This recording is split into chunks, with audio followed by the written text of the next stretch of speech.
જય નારાયણ વિદ્યાર્થી મિત્રો, ધોરણ 3 વિષય આસપાસ એટલે કે પર્યાવરણ, પ્રકરણ નંબર 19. તેનું નામ છે આપણા સાથી. આજે આપણે આ પાઠનો અભ્યાસ કરીશું. જુઓ વિદ્યાર્થી મિત્રો, પ્રકરણ નંબર 19. આજે આપણે આ પાઠની ચર્ચા કરીશું. આપણા સાથી. તો સાથી એટલે શું? તમને થાય છે ને કે સાથી એટલે શું? તો કે સાથી એટલે કે મિત્રો. તો મિત્રો પાછા કોણ?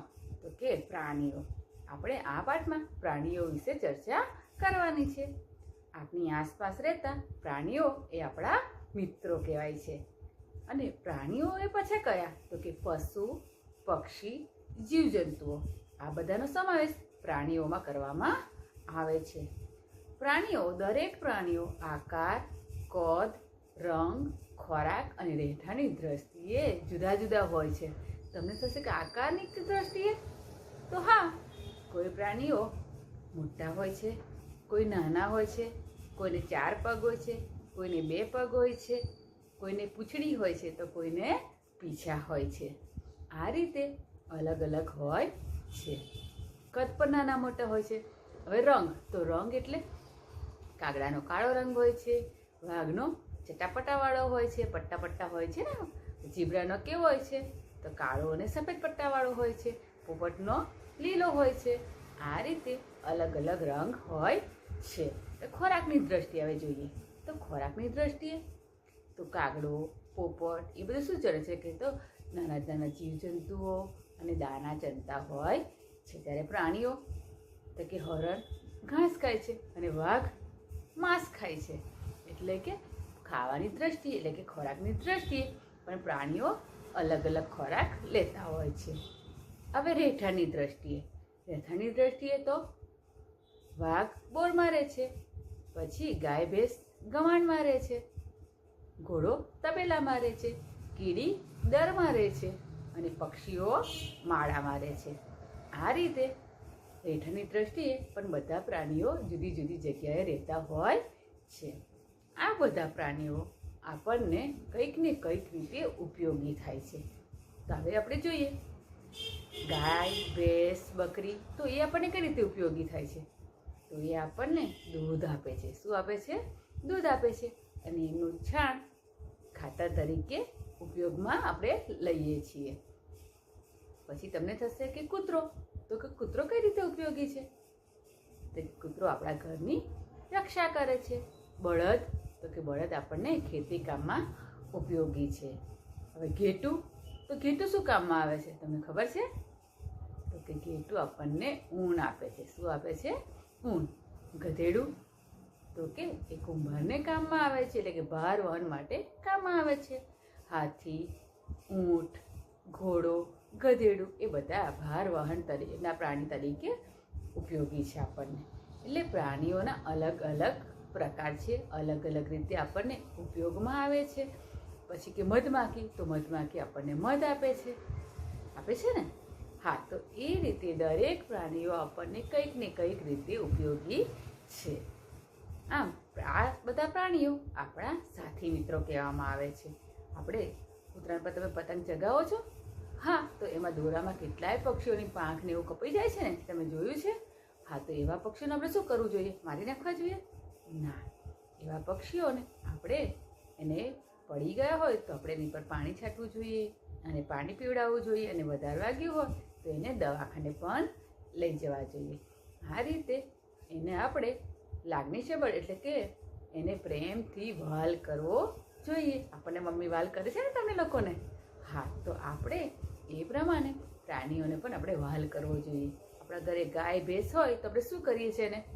કે એને આપણને ટાઈમે ટાઈમે ભૂખ લાગે છે, મમ્મી જમવાનું આપે છે. હા, તો એ જ રીતે આપણે ગાય ભેંસને પણ ઘાસ નાખવું જોઈએ, પાણી પીવડાવવું જોઈએ, એને ચરવા લઈ જવી જોઈએ. એટલે આ રીતે આપણે એની સંભાળ રાખવી જોઈએ. એ દરેક પ્રાણીઓ, દરેક સજીવને એકબીજાને ઉપયોગી બને છે. એટલા માટે આપણા પ્રાણીઓ એ આપણા સાથી મિત્રો કહેવામાં આવે છે. શું કહેવામાં આવે છે? સાથી મિત્રો. આ મેં તમારી સાથે હમણાં ટૂંકમાં ચર્ચા કરી. હવે સવિસ્તર પાઠ આપણે આગળ સમજીએ.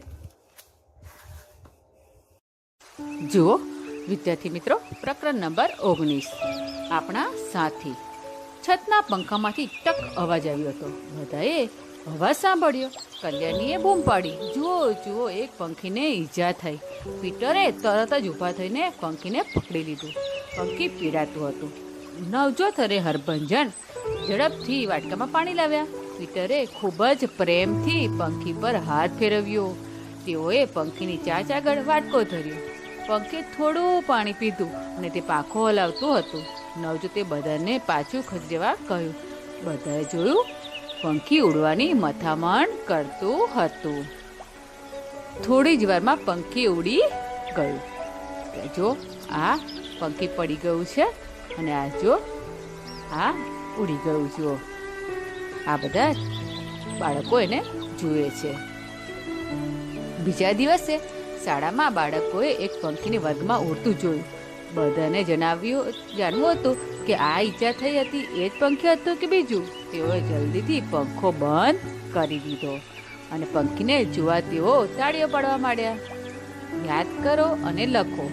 વાક્યોને યોગ્ય ક્રમમાં ગોઠવો.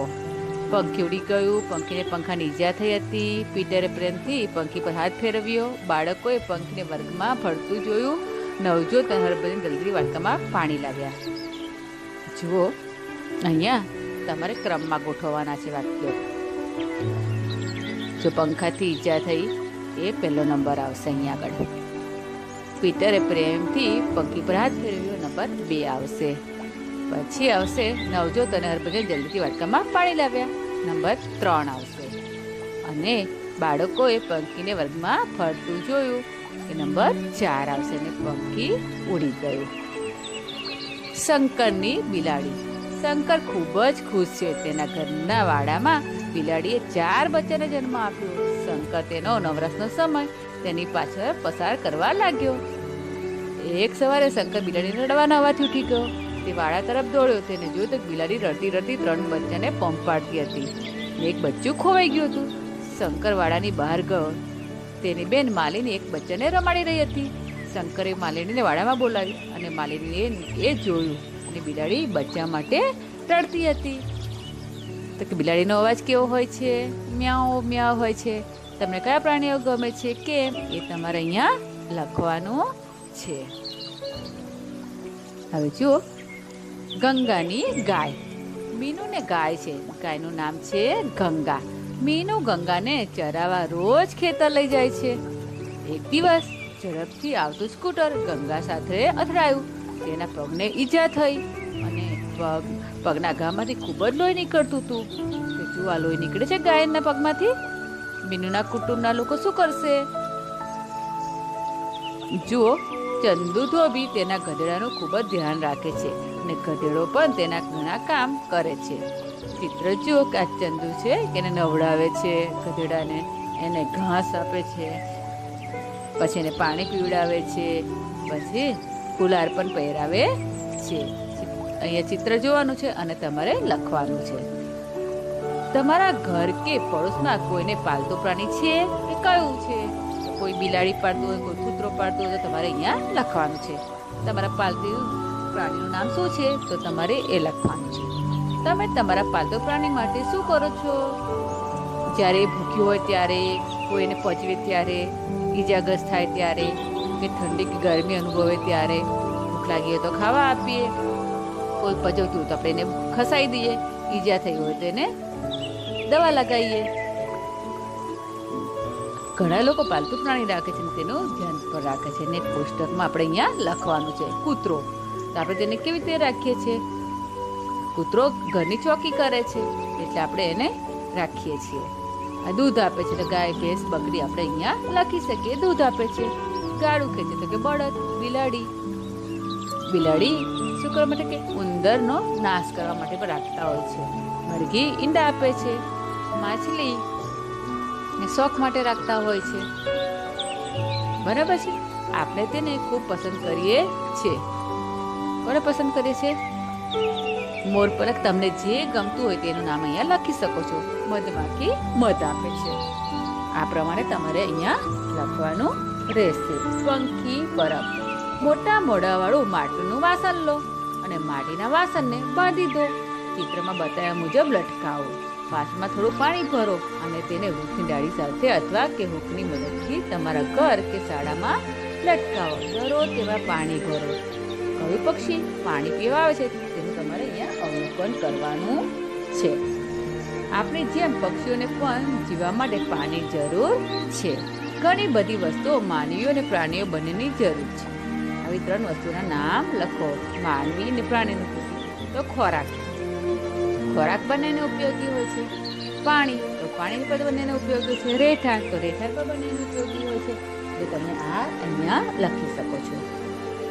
આપણે વિવિધ ખોરાક ખાઈએ છીએ, તેવી જ રીતે પ્રાણીઓ પણ વિવિધ ખોરાક ખાય છે. હા, ખાય છે. તમે કોઈ પ્રાણીને ખવડાવ્યું છે? કોઈ પ્રાણીને ખવડાવતા તમે જોયા છે?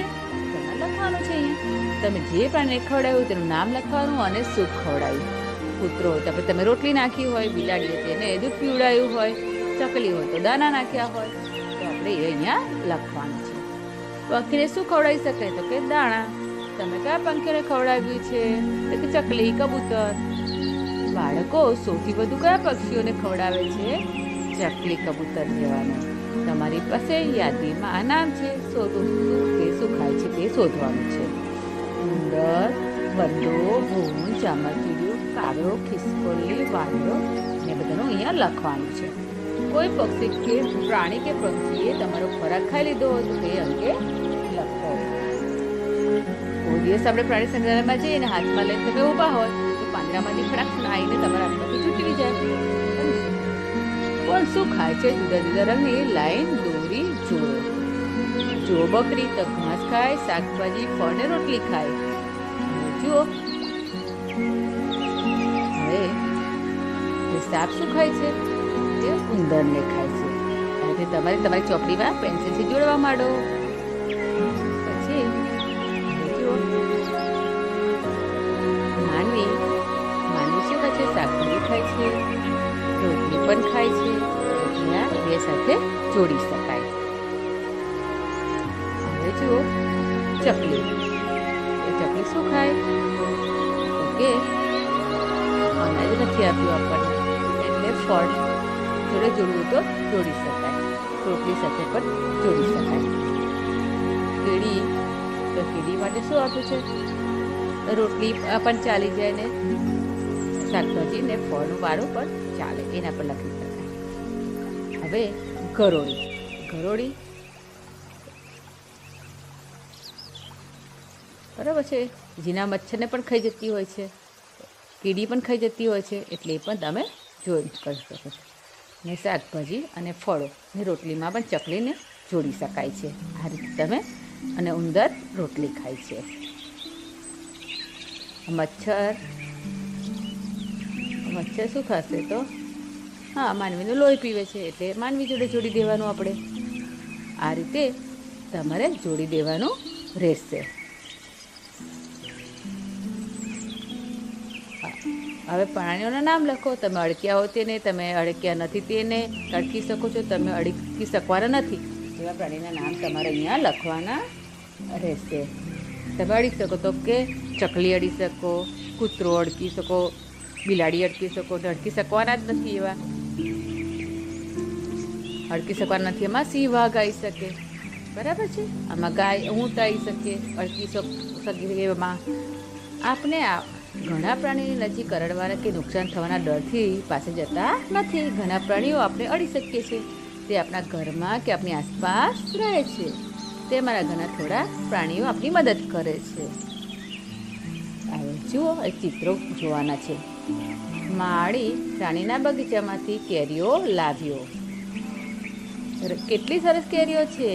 રાણીજી જો પંખીઓ ખાઈ ગયા ન હોત તો આના કરતાં બમણી કેરી હોત. શું કહું તે? પંખીઓ કેરીઓ ખાઈ ગયા, તમે પંખીઓને બગીચામાં કેમ આવવા દીધા? મને માફ કરો, હું એક પણ પંખી બગીચામાં આવવા નહીં દઉં. ગયા વર્ષ કરતાં ઓછી કેરીઓ છે, તમે પંખીઓને બગીચામાં આવવા કેમ ના રોક્યા? એમ તો કે રાણીજી કે મેં તેમને રોક્યા હતા, મેં એક પંખી આવવા દીધું ન હતું, પરંતુ આ વર્ષે કીડીઓ કેરીઓ ખાઈ ગયા. જો ત્યાં પંખીઓ હોત તો તેઓ કીડીઓને ખાઈ જાત અને આપણે ઘણી બધી કેરીઓ ગુમાવી પડત નહીં. એટલે આ ચિત્ર દ્વારા આપણે વાર્તા જેવું બનાવી શકીએ અહીંયા અને આપણે પંખી પ્રાણીઓ બધું આપણા માટે જરૂર છે. એટલે પ્રાણીઓને આપણે બને તેટલી મદદ કરવી જોઈએ. પાઠ પૂરો થાય છે. જય નારાયણ.